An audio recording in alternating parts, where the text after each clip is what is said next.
Hello, my name is Leah Kratz, and I'm one of the authors of your financial accounting textbook. Today we're talking about your roommate and the ice cream store that her parents own in Tampa, Florida. Now, the parents have just entered into a lease agreement to lease a building for 10 years at $120,000 per year. This is a significant amount of money over the next 10 years.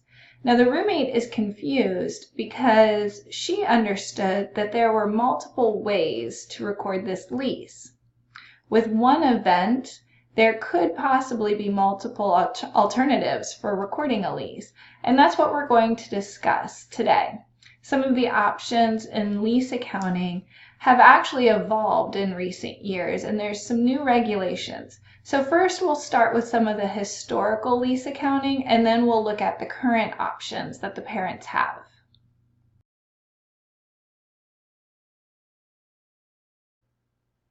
Leasing has become a really popular transaction for a lot of different companies in recent years. Historically, companies have had two options as to how they record their lease agreements. The first is a capital lease and the other is an operating lease. With a capital lease, these arrangements are really more like a purchase of that property. All of the rights and obligations are transferred. Because of that, the accounting for a capital lease really was very similar to a purchase. All of the future cash flows were determined and the present value was calculated on those future cash flows. At that point, an asset is recorded on the books for that amount, as well as a corresponding liability. Over time, that asset is depreciated and the liability is repaid with interest. The operating leases, though, were very different. Operating leases historically were not recorded on the books at all. These amounts were actually left off the books, and that's what we would reference and refer to as off-balance sheet financing. It was thought because these agreements were actually more like a rental agreement and these payments were more of a commitment rather than an obligation, no asset and no liability were recorded. Now, as you can imagine, this was wildly popular with many companies. They were able to use the equipment but not show any liability on the books. At the same time, many people believed that this wasn't a fair representation of what was actually happening within the organization. Because of that, the FASB took a look at it and they agreed. They agreed that maybe the companies should actually be reporting some of those obligations. So recently, in the last couple of years, the FASB has changed the accounting regulations for leases, which we'll explore.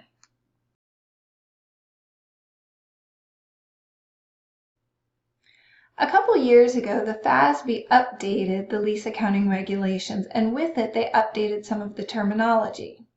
What we used to call a capital lease is now called a finance lease.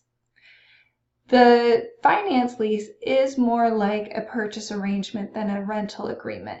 And because of that, the organization that enters into the lease agreement will actually record that asset on the books as what we call a right of use asset. Along with it, a corresponding liability is recorded, and which is repaid with interest. The amounts for both of those is going to be the present value of the lease payments.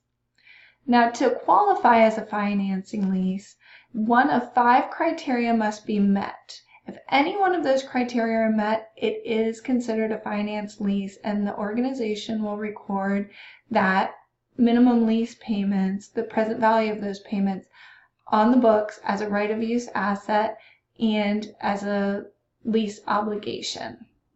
That asset is then amortized over the life of the asset. So it's very similar to what we saw before the regulation changes.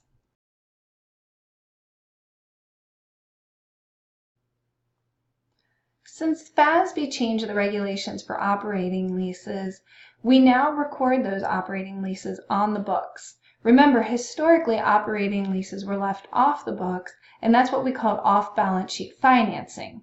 but the FASB determined that that was not a fair representation of what was actually happening within the organization. So now operating leases are recorded. You will see a right-of-use asset and a corresponding liability on the books with operating leases. Similar to the financing leases, the present value of the lease payments is computed, and the right-of-use asset is capitalized, and the obligation is put on the books. The difference between an operating lease and a financing lease, though, is in the subsequent periods. With an operating lease, there's going to be a set amount of payment every year that does not change.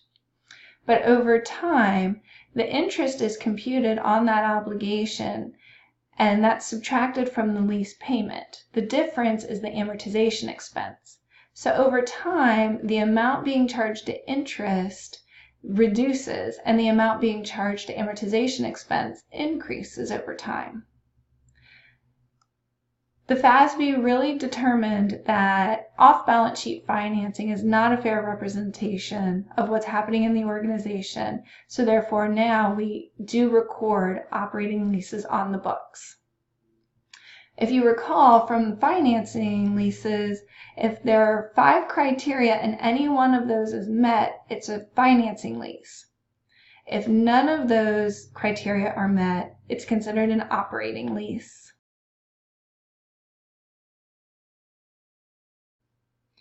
The last option a company has is for recording short-term leases. It is those lease agreements that are for a short period of time, generally less than 12 months. In those instances, the organization does have the option to leave the obligation off the books and not have to go through the present value computations, because the lease agreement is for such a short period of time that FASB felt it does still fairly represent what's happening in the organization to not show that asset and liability. In that case, the organization will simply make a lease payment and show that as a prepaid for the period which it covers. I hope you're excited to learn a lot about leases. I hope you are learning a lot and that you're able to help your roommate out and her parents with the ice cream store.